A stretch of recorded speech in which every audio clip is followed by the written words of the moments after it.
Hello everybody, I am Marta Zaccone, a material researcher in ProPlast, an Italian research center on plastic materials and partner of Circle project. In this video I will introduce and briefly explain the contents of one of the modules of the course Circular Economy Expert in Sustainable Plastic Product, in particular the one related to recycling, upcycling and downcycling techniques. The video will show you the current recycling situation in Europe. It will describe the main adopted recycling techniques, such as mechanical recycling, different routes for chemical recycling, biodegradability and energy recovery. Then I will show you some examples of how recycled material can be used, and finally I will try to explain the importance of applying an eco-design approach to improve recycling and circular economy. According to the statistical analysis of the Plastic European Association, in 2021, European plastic production reached 57.2 million tons. From that, more than 10 million tons of post-consumer plastic waste are sent to recycling. 4.6 million tons are used in new plastic products, and these values could be 13 times higher if the waste is collected separately and efficiently. The amount of waste sent to recycling has been strongly incremented in the last 15 years, passing from about 5 million tons in 2006 and arriving at about 10 million tons in 2020. A corresponding reduction of landfilling occurred. Post-consumer plastic waste sent to recycling reached 35% in 2020 at a European level. Nevertheless, the recycling situation is not the same in all Europe. The countries that are performing best in post-consumer plastic waste sent to recycling are the Netherlands, Norway, Spain and Germany, with rates exceeding 40%. Just a definition, until now we have spoken about post-consumer waste. What does it mean? Post-consumer plastic waste refers to plastic products such as plastic packaging, old window, used electronics and other kinds of plastics discarded by final consumers once they can no longer be used. This kind of waste differs from pre-consumer plastic waste, which arises from the plastic production and converting processes. To avoid large amounts of waste to be landfilled, a management waste hierarchy has to be considered. In this case, landfilling has to be adopted as the last resource. Other methodology has to be taken into account. Firstly, prevention, which considers several measures to prevent new waste, such as a reduction in material use and adoption of eco-design approaches for recyclability. Then, reuse represents the second most desirable option.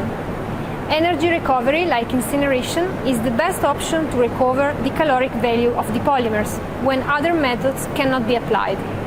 Anyway, recycling is the pathway which leads secondary raw materials to be used for their original or other purpose. Plastic waste can be recycled in different ways, depending on types of polymers, products and packaging design. Mechanical recycling involves only mechanical processes. Chemical recycling involves different mechanisms in which the collected plastic waste is chemically degraded in its monomers or other basic chemicals. Organic recycling considers to recycle polymeric waste through biodegradation approach. Mechanical recycling is the most common approach used to recycle plastic, and it does not significantly change the chemical structure of the polymers.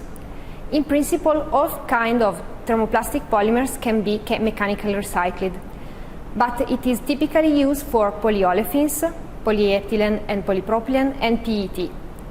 The process implies different steps. The first step is represented by the collection phase, which leads to collect post-consumer waste in order to be recycled. The most efficient the collection phase is, the best the recycling occurs. The second step is the sorting phase, which consists of the separation of the plastic waste from other kinds of materials, such as metals, papers, organic residues.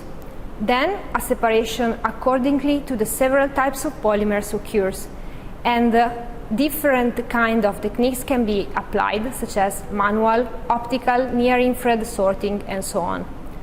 The third phase is the washing phase, and it consists in removing dust and dirty by water or dry cleaning and ensuring plastic to be clean before recycling. The third phase is the grinding phase, and it consists in the size reducing a reduction of washed waste into flakes. Finally, the flakes are reprocessed by extrusion process in order to obtain new granulates to be manufactured in new products. Chemical recycling is an umbrella term for several technologies that use heat or chemical processes, or both, to break apart the polymer chains within the plastic. Pyrolysis is a form of conversion which transforms mixed and multilayer plastics into oils and waxes by heating them in an oxygen-free environment so that they do not burn. Gasification heats plastics in a low oxygen environment to produce gaseous hydrocarbons, which can be separately processed into oils and waxes. Gasification uses higher temperatures than pyrolysis. Its outputs include a gaseous mixture of carbon monoxide and hydrogen, which can be used to produce methanol, a building block of plastics. Solvent dissolution uses solvents to dissolve plastics, removing additives, dyes, and other contaminants to obtain virgin-grade material. Solvent dissolution is the least energy-intensive of the chemical recycling technology types and shows the highest plastic-to-plastic processing efficiency rate. The polymerization involves breaking the molecular bonds of plastics to recover simple molecules, monomers or oligomers, which can then be reconstructed, repolymerized into plastics. The molecular bonds can be broken through chemical, thermal, or biological means.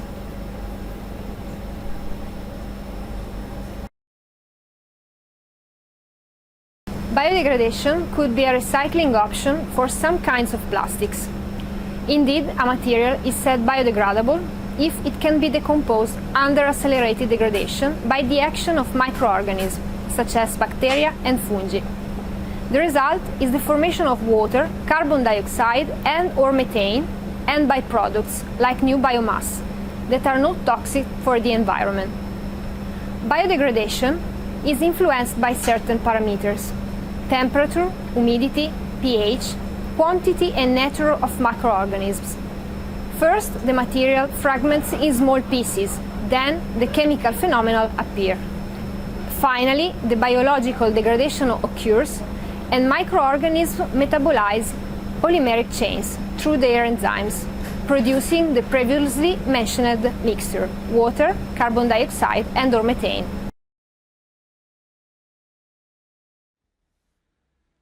Some plastics cannot be recycled with one of the previous cited techniques.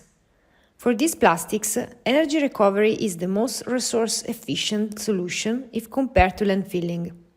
Energy recovery from waste means the conversion of non-recyclable waste into usable heat, electricity, or fuel through a variety of processes. The most common thermal treatment is incineration. Waste incineration plants can be used to produce electricity, steam, and heat. The incineration produces also solid outputs, which are treated to extract ferrous and non-ferrous metals, such as aluminium, copper, zinc, and lead. The remaining bottom ash can be reused by aggregate recyclers or in road construction.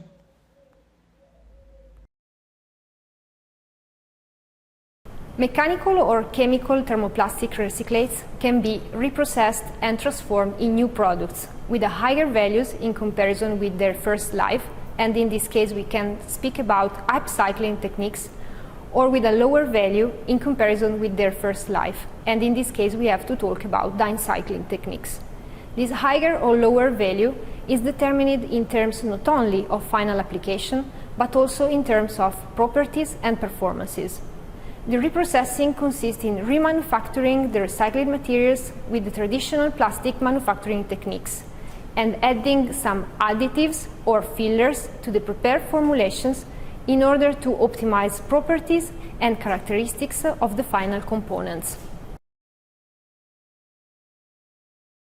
Finally, eco-design tool is a method that producers and manufacturers can use to create products that are more environmentally sustainable throughout their entire life cycle.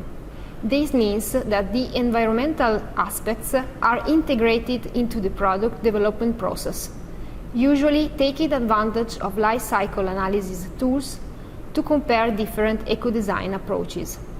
The most typical tools for eco-design include design for durability, design for waste reduction, design for biodegradability, design for reuse, and design for recycling. This video aimed to explain the main topics of the modules about recycling, downcycling, and upcycling. There are other 7 modules about other topics on circular economy and explained by the other involved partners in Circuit project all around Europe. In this way, a global overview of circular economy and all its aspects will be faced and described in the course.